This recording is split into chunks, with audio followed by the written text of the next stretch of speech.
All right, should we go ahead? Yes. All right. Let's go. Let's start with stuff that's happening on the ground, as opposed to stuff that's happening here. All right, a number of humanitarian updates for you. First one from Yemen, where fierce fighting continues, including in Marib, Shabwah and Al Bayda governorates, where clashes have escalated over recent weeks, according to our humanitarian colleagues. This escalation is having an increasingly devastating impact on civilians. Nearly 10,000 people were displaced in Marib in September, the highest rate recorded in the governorate in a single month so far this year. We are particularly concerned about the situation in Abdiyah District, southwest of Marib. The district is home to an estimated 35,000 people, including many who have found refuge there after fleeing conflict in neighboring areas. The area has been encircled by Houthi forces since late September. We urge all parties to the conflict to uphold their obligations under international humanitarian law and other laws, including ensuring the protection of civilians and providing safe passage for those fleeing conflict areas.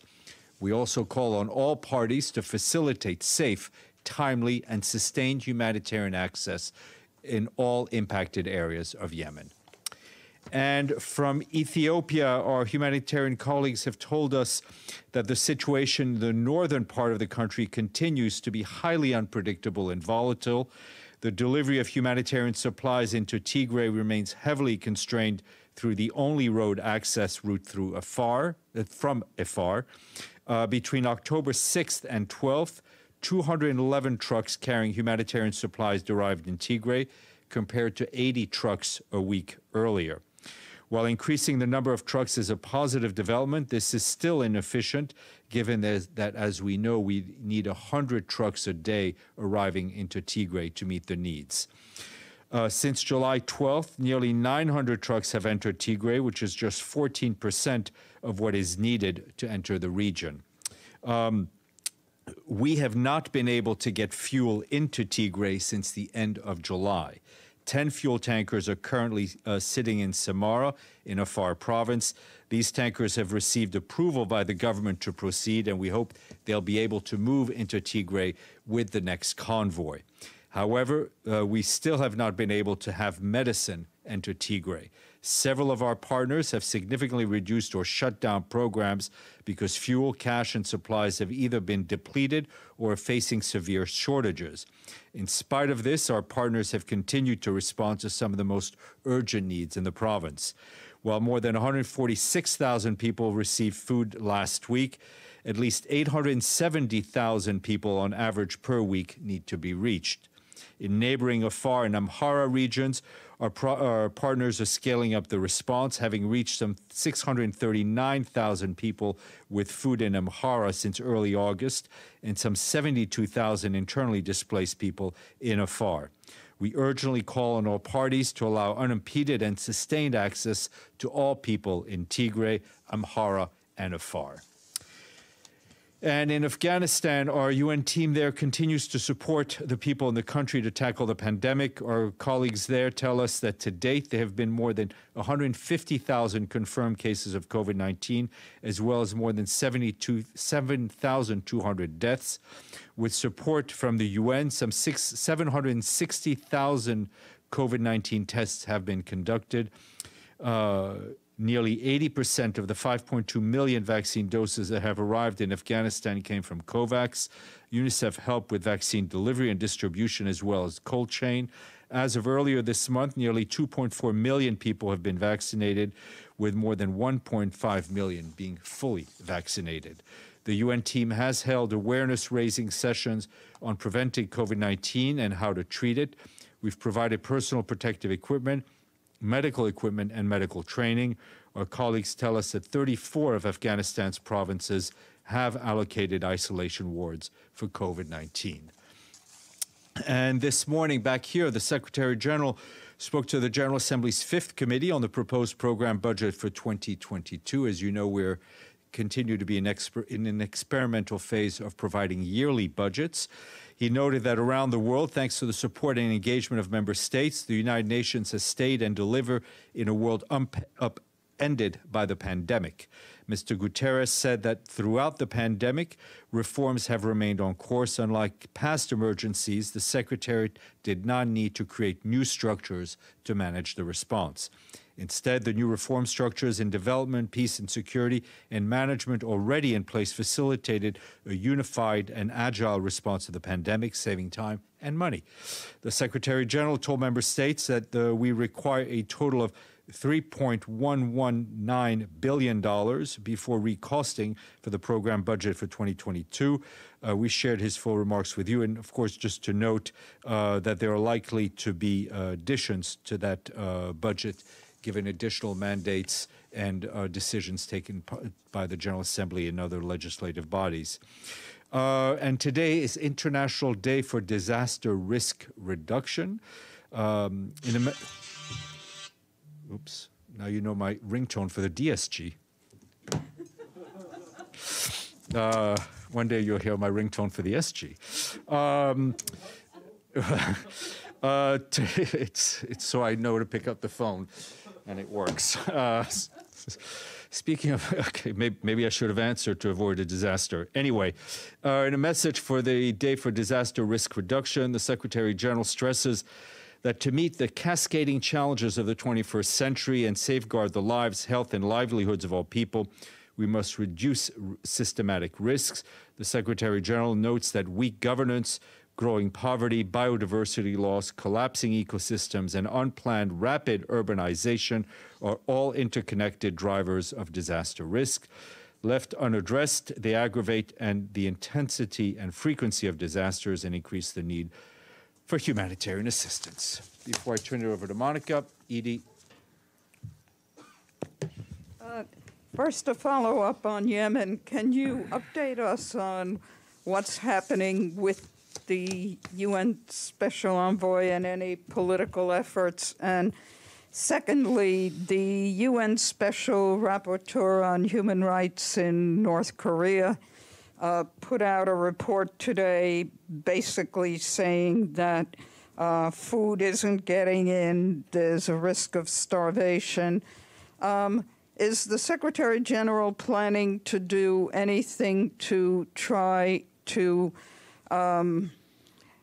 basically get rid of the roadblocks, which he says include sanctions and other obstacles?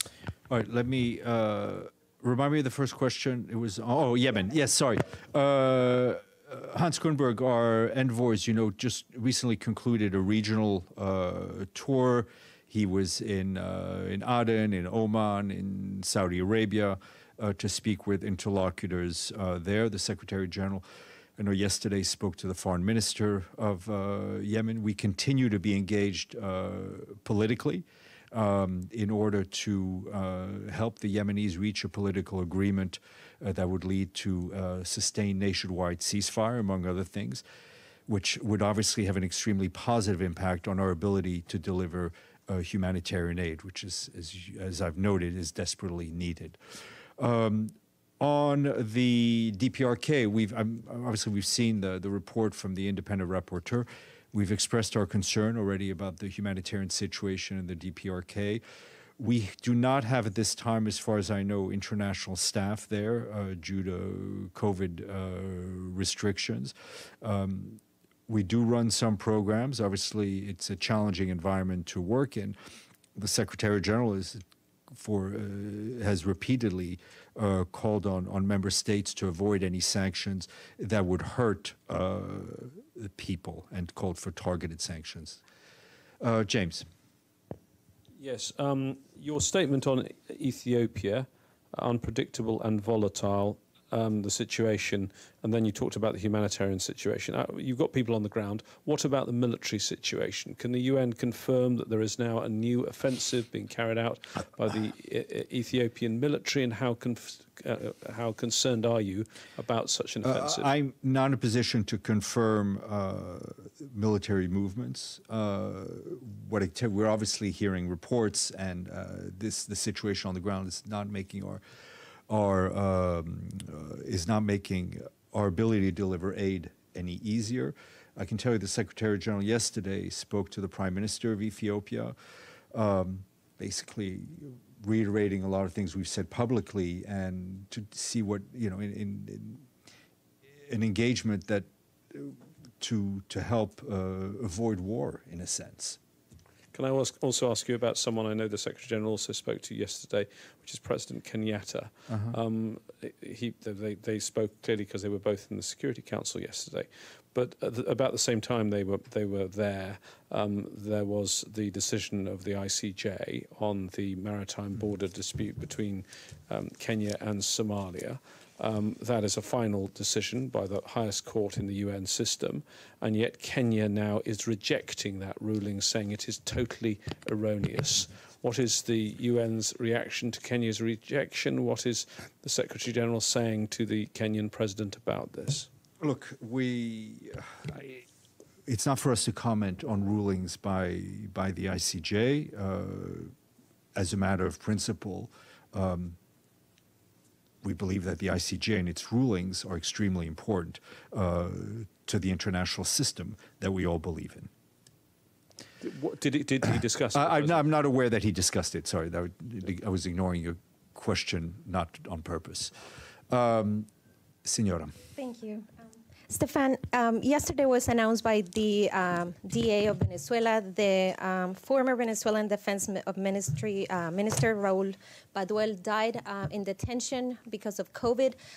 Family members have questioned that theory that he died because of COVID, and today the Office of the High Commissioner for Human Rights expressed her concern because of his death, but also while he was in detention. We have really nothing to add to what the High Commissioner for Human Rights has said, and back what she said, but I have nothing to add. Either I don't know you or don't recognize you. Yeah, from the Spanish newswire. Yes, hi. Yes, hi. Yeah, hi. Yeah. So the Western Sahara, the new personal envoy. Do we have a date for his November 1st. Well, I should not have cut you off. He starts his mandate November 1st. Yes. And then he will start planning what he does next. But he starts to work November 1st. So we cannot give a date for the first trip to That's the region. correct, yeah. And in any case, in this trip, will he travel to the territories of the... Well, we're jumping a number of berms, if you allow me. Let him start, and then he'll decide where he needs to go. Yes, please, go ahead. Go ahead, yes, please. This may be premature, but has the Secretary General been in contact with the authorities in Taiwan regarding what seems to be an escalating situation in the cross-border straits, and also in contact with China as well?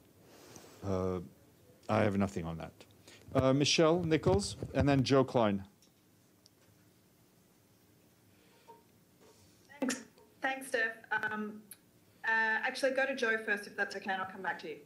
All right. Joe, I hope you're ready. Yes, I am. Can you hear me? Yes, sir. Okay. I actually want to follow up on Carla's question and ask a related question. Earlier in the we asked whether the Secretary General had any comment about the rising tensions in the vicinity of Taiwan with China's flights and in vicinity and so forth, and he kind of gave the same kind of answer you just did here, basically no comment. I'm wondering if number one is, do you have anything more to say about that level of increased tension that we saw earlier in the month? And I'm going to ask you a related question, because Taiwan is considered almost the sole source of sophisticated chips made by one of its leading manufacturers. And this could be viewed as part of the broader supply chain bottlenecks that we're seeing in a lot of respects. So I was wondering whether the Secretary General had any comment, concerns about the widespread supply chain bottlenecks in general, and in particular, whether he sees the relationship between the rising tensions involving Taiwan and its strategic supply of sophisticated chips. On your first part of the question, I have nothing to add to what I've said previously on that issue. On the global trade bottleneck, I personally don't have right now the intellectual bandwidth to make a comment. So sorry. Michelle. Thanks, Steph. Sorry about that. Just to follow up on Ethiopia, you said that the SG spoke with the Prime Minister yesterday. Has the Prime Minister or the government of Ethiopia provided any evidence yet to back up the accusations they made last week in the Security Council meeting? No, I'm not aware that any information has been brought up. Okay, and then just another follow-up, still on Ethiopia. It looks like there was an UNFPA and an IOM officials recalled after some audio recordings came out, which criticised or accused some top UN officials globally of sympathising with forces in the Tigray region. What's your response to those accusations? Look, on that particular question, we've seen that the agencies have recalled personnel. Up to them to comment. What I can tell you is that the UN's work, especially the UN's humanitarian work, continues unabated in Ethiopia based on the principles of needs-based humanitarian help and, most importantly, impartiality in all our work. The Secretary General has been very concerned for a long time about the situation in Ethiopia. I mean, his message to the parties is to step back from military action, to cease hostilities, and allow space for unhindered humanitarian assistance. And that humanitarian assistance is done by the United Nations in a wholly impartial way. James. And yesterday's phone call was initiated. Yesterday's phone call was initiated by the Secretary General or the Prime Minister. Let me double check on. That. I believe it was by the Secretary General, but give me a few minutes and I'll confirm that. James. A question on Captain Kirk. Yes. Does the Secretary General congratulate the actor William Shatner on becoming the oldest person in space, or does he believe, to partially quote the Secretary General last month, he was just joyriding to space thanks to a billionaire friend while millions go hungry on Earth? You're putting me in a tight spot here. The Secretary General clearly believes and continue to believes what he said in the in his speech. And I think for the first time in my spokesperson's career, I will just say on a very personal note, as a fan of the real Star Trek, it was a nice moment for William Shatner. But in all seriousness, I think the Secretary General very much continues to believe what he said in the General Assembly. Celia. Thank you, Steph. Just a quick question about the possibility of the United Nations verifying or sending a mission to the elections on the 21st of November. We know that. Sorry, I'm still with James T. Kirk going to Bold New World. So let's come back to Earth. Yes. So the 21st of November will be elections in Venezuela, parliamentary mayors. Yeah. we have heard from different parties, the opposition as well as the official government of Venezuela. They have asked international organizations. The EU just announced a few weeks ago that they were going to send a mission, which has become a little bit controversial now. But is the UN prepared to send a mission? Has the Secretary General? I don't recall any letter very recently to that effect. As you know, to bring assistance, electoral assistance, we need some sort of a legislative mandate. But I'm not aware of any recent requests. There had been a request for other elections in the past, but I'm not aware of a request for this one. And just a follow-up, would be this an opportunity maybe to advance in a call to try to ask the government of Maduro to release political prisoners in the light of the death of the foreign we've always called for the release of political prisoners everywhere. Yeah. Okay. Unless there's something on the chat, I will hand it over to Captain Monica.